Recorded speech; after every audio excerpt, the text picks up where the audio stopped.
La traduction du Coran n'est pas sans poser d'importants problèmes. D'abord, la perte pendant la traduction. La langue du Coran, l'arabe littéraire du 7e siècle après Jésus-Christ, est d'une richesse sémantique et linguistique sans équivalent. Son contenu même est extrêmement dense puisqu'il embrasse et traite de tous les domaines de la vie spirituelle et sociale du croyant. Les erreurs les plus courantes sont liées souvent au choix d'un sens parmi les multiples sens d'un mot ou d'une expression arabe.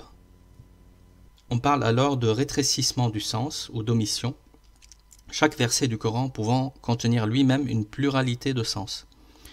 Ou on parle également de l'invention d'un sens sans lien avec le sens original ni l'esprit du Coran.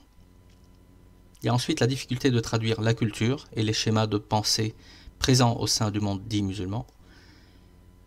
Des approximations sont faites suite à des ajouts opérés par le traducteur pour faciliter la compréhension d'un verset par le lecteur francophone. Puis il y a l'erreur quand le traducteur choisit un sens lié à une exégèse faible ou très peu fréquente. Il existe parfois des exégèses, c'est-à-dire des interprétations du sens très diverses pour le même verset. La langue arabe a une structure et une logique très différentes de la langue française, et chacun de ces termes renferme souvent plusieurs sens difficilement traduisibles sans induire une certaine lourdeur.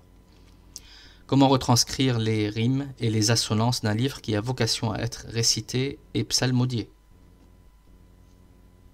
Il y a également l'erreur méthodologique, par exemple de ne pas partir du texte original en arabe, mais d'une traduction dans une autre langue, ce qui a parfois donné lieu à des traductions surprenantes et très décriées. Sans parler des prises de liberté avec la structure du texte. Il y a également le choix de rester le plus proche du texte arabe, ce qui produit souvent une lecture qui n'est pas toujours aisée et certaines formules pourront paraître surprenantes aux non-arabisants. On rencontre parfois, de moins en moins, mais toujours un peu, un manque de maîtrise totale de la langue française, ce qui rend certains passages assez obscurs. Puis il y a évidemment la disparition des miracles numériques, littéraires et linguistiques. Alors, notons que les exégètes musulmans et linguistes de l'arabe s'accordent aujourd'hui pour dire que la réception, l'écoute, le dire de la langue arabe ne produisent plus la même expérience chez le locuteur que celle qu'il vivait à l'époque de la révélation. Pour les Arabes contemporains de Mohammed, paix et salut sur lui, l'expérience existentielle la plus profonde avait lieu par l'entremise de la langue. La poésie était ce qu'il y avait de plus important, de plus vrai, de plus vénéré dans leur monde. C'est ce qui a fait en sorte que, dans la majorité des cas, il leur suffisait d'écouter quelques versets du Coran pour y adhérer. Puisque selon eux, ce rythme, ce style, cette combinaison des mots, ces images, cette éloquence, un humain ne pouvait tout simplement pas en être l'auteur. Mais cette capacité de dégustation spirituelle, quasi mystique de la langue, est aujourd'hui perdue depuis bien longtemps. Vous comprenez aisément qu'avec une traduction du Coran, en français pour ce qui nous concerne directement, cette expérience profonde soit très largement diminuée. À ce sujet, Édouard Montet, qui est un orientaliste et intellectuel du XIXe siècle, explique « Tous ceux qui sont familiers avec le Coran en langue arabe s'accordent à louer la beauté du livre de cette religion, sa grandeur de forme si sublime qu'aucune traduction dans aucune des langues européennes ne permettrait de l'apprécier à sa juste valeur. » Alors, quelques conseils pour les non-arabophones. Une façon de contourner ces difficultés liées à la traduction du Coran serait bien sûr d'apprendre l'arabe et de le maîtriser tant qu'à faire. Cette solution parfaite, d'apparence simple, est plus facile à dire qu'à faire. Car apprendre une langue jusqu'à la maîtriser est un travail long et fastidieux, surtout avec un alphabet inhabituel pour les Français. Ensuite, en l'absence d'une motivation personnelle forte, comme par exemple celle qu'aurait un expatrié qui doit apprendre la langue de son pays d'accueil, ou un chercheur en linguistique dont c'est l'objet de l'étude, le risque d'abandon de l'apprentissage en cours de route est important.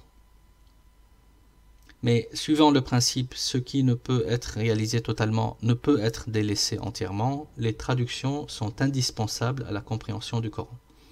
Voici donc quelques pistes ou quelques conseils pour accompagner la lecture d'une traduction, imparfaite par définition, du Coran. D'abord, choisir une bonne traduction. Je vous ai donné ma préférence actuelle dans la vidéo précédente. Ensuite, se faire expliquer les mots ou les passages obscurs ou compliqués, complexes, par des personnes qui maîtrisent la langue arabe, mais aussi les sciences du Coran. Ce que j'appellerais des experts de confiance. Le texte coranique est éternel. Il comporte toutefois des contingences historiques dont il faut tenir compte. Il est important de comprendre que le Coran est parfois directement lié à des données historiques, culturelles et sociales de l'époque. Le cadre et l'époque a directement conditionné la teneur, la pédagogie et la périodicité de la révélation.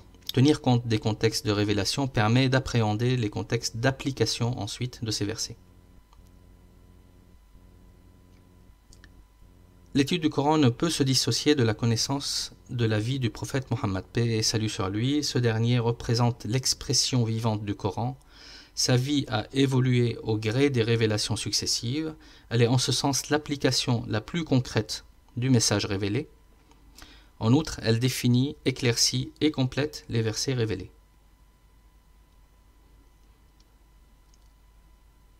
Il faut essayer de déterminer les sources les plus expertes et les plus fiables, que ce soit des sites internet, des auteurs, des amis, etc. et en vérifier régulièrement la fiabilité et le niveau de connaissance et de cohérence. Au passage, il faut tenir compte de l'abrogation de certains versets par d'autres versets, ce qu'on appelle l'abrogé et l'abrogeant dans le Coran, et également tenir compte de la chronologie et de la progressivité de la révélation. Comme dans le cas de l'interdiction de la consommation de l'alcool, éluder cet aspect négligerait la prise en compte du mode éducatif et pédagogique du texte coranique envers la société de l'époque. Alors pour retrouver ces éléments et plus encore, visitez notre site à l'adresse qui est inscrite à l'écran à la rubrique l'islam pour les non-arabophones. Vous pouvez me contacter via ce site dans l'onglet Contact pour toute question ou suggestion. Dans les prochaines vidéos, j'aborderai les thématiques suivantes. Les principes de la relation du musulman envers d'autres humains. Ensuite, envers spécifiquement les non-musulmans. Je parlerai de la possibilité et l'importance d'échanger au sujet de la religion et de la foi avec un non-musulman. Je donnerai l'explication du verset évoquant l'inimitié et son contexte spécifique. Et ensuite, je donnerai quelques témoignages d'historiens occidentaux sur la relation de l'islam envers les non-musulmans. Pour finir avec l'évolution du discours de l'Église sur l'attitude que doivent avoir les chrétiens à l'égard de l'islam et des musulmans.